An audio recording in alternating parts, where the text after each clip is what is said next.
Hi, everybody, and welcome to today's Facebook Live with your Keystone School Counselors. Today, we are going to talk to you about the various facets and ways to use mathematics.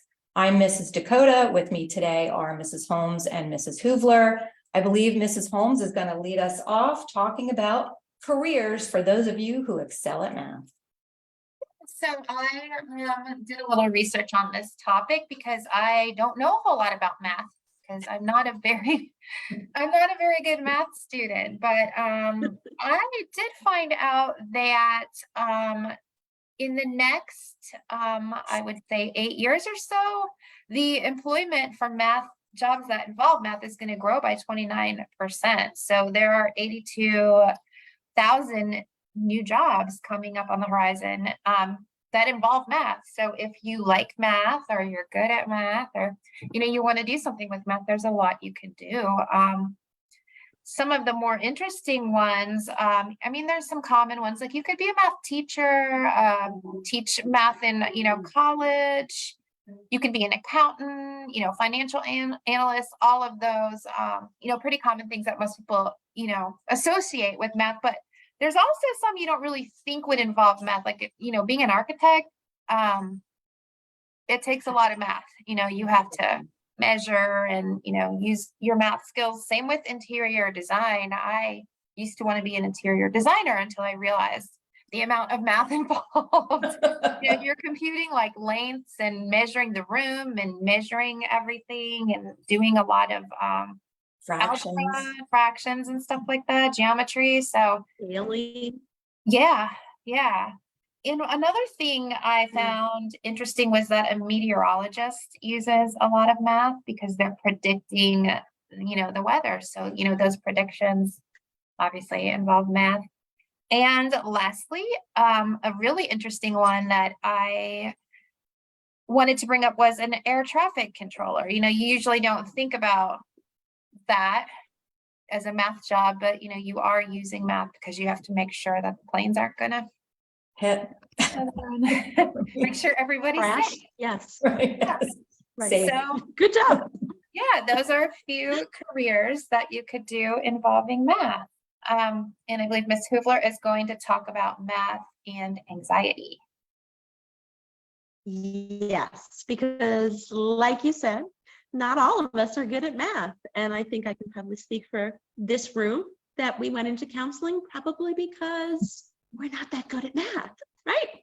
So, and maybe you even have anxiety around math because math is definitely one of those subjects that folks can feel a lot of anxiety around. So some tips to help you. First of all, you're not alone, right? We are we are a band of sisters here who, math is not our strong suit, and that's okay. You can still be successful in life and not necessarily have the best math skills in the world. But remember too that having some confidence plus some preparation always equals success. And that's true whether it's math or anything else. One of the reasons that math can produce a lot of anxiety for folks is because they're afraid to ask questions. Oh my word, ask questions. You don't look stupid. That actually makes you look smarter, right? Because you're trying to find out information. So ask questions. It's okay. It's not a sign of you're being less than. And probably if you have a question, that particular question, someone else has that same question too. So you'll be the hero because you were brave enough to step up and ask the question. The cool thing about math is that there's more than one way to solve a problem, by and large, right? So, and maybe that's why some of us struggle with it because we think there's supposed to be a right way and a wrong way. And with math, maybe not always, right? There's like, let's find all the ways that we can find numbers that equal blah, blah, blah, blah. I don't know, there's a lot of them. And so that can produce anxiety for some folks, but that can also be really, really freeing because it's not just a right way and a wrong way all the time. Make sure when you're thinking about math that you're not in your own head saying all sorts of terrible things, like maybe we might have when we realized that we were going to have to talk about math. So having a positive attitude always goes a long way. Avoid the negative self-talk. And, nothing wrong with setting high expectations and rising to the occasion. So make sure you're practicing your reading skills in math. So many times students get questions incorrect in math because they didn't read all the words. Make sure that you're doing the reading portion and having that preparation that you need to be successful. You can also consider math as a foreign language, because for some of us, it is. So, it's not always that much different. Do your homework, be prepared, build on those skills and concepts. It gets better. And then make sure if you're missing math class for whatever reason, that you're talking with other folks who maybe have a better understanding of it, who just can support you so that you're not feeling like, I don't know what you're doing. Use our teacher link line, right? Reach out, ask for help. There we go. We're just kind of circling now. And make sure that you use different resources. There are some really great resources online for those of us that are anxious about math. Even when I was studying to recertify some of my teaching stuff, I used Khan Academy. It's a great resource. But if you are using outside resources, make sure that if you're trying to do that for an assignment, that you're citing your outside sources. Otherwise, you're going to get yourself into some hot water, and we don't want to see that. So hopefully those are some helpful tips if you have some math anxiety. All right, Mrs. Dakota, what you got for us? So I'm going to talk with you a little bit about realizing where you use math in your everyday life and maybe building up a little bit more confidence about math for those of us who aren't so confident in our math skills and abilities. So most people do a little bit of maybe cooking, baking, meal preparation, things like that. You are doing math every time you're in the kitchen. Ingredients have to be measured.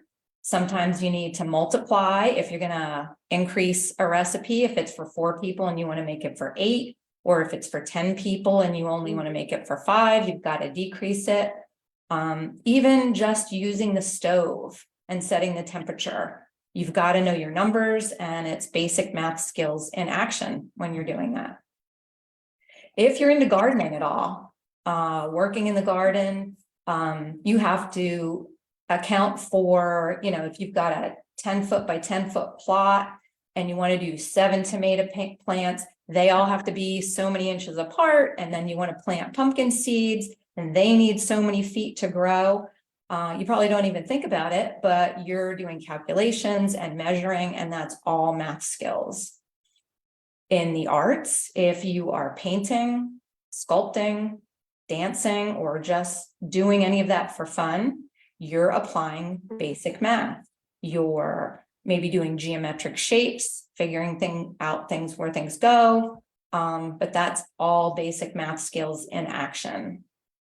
Of course, banking and taking care of your finance, you might not realize it, but personal finance, you're doing math the entire time. Certain amount of money comes in, certain amount of money goes out, and if you're not on top of it and keeping track, you don't have enough money to cover your expenses, and you can get yourself into a bit of hot water. So you're using math there, and you're honing those skills. Planning parties, knowing how much food, again in the kitchen, knowing how much food to prepare for people, how much to order, how much to serve, multiplying, dividing, subtracting, using your math skills and getting better at math. And finally, maybe decorating, like Mrs. Holmes was talking about, an interior designer, knowing how to measure a room, and figure out how much room you need to walk between pieces of furniture, around the room, between chairs, how to put a rug, how big the rug is. All of that involves math. So you're probably doing a lot of math every day and you don't even realize it. That's all I've got for everyday uses in math. Thank you so much for joining us today. I hope we provided you with some helpful information. And for those of you who are interested in math, I wish you well. Really, if you're not, you can be a school counselor. So thanks for joining us today, everybody. We have to count credits, so we do math too. We do. We did. Yeah, we do We count saw that. credits.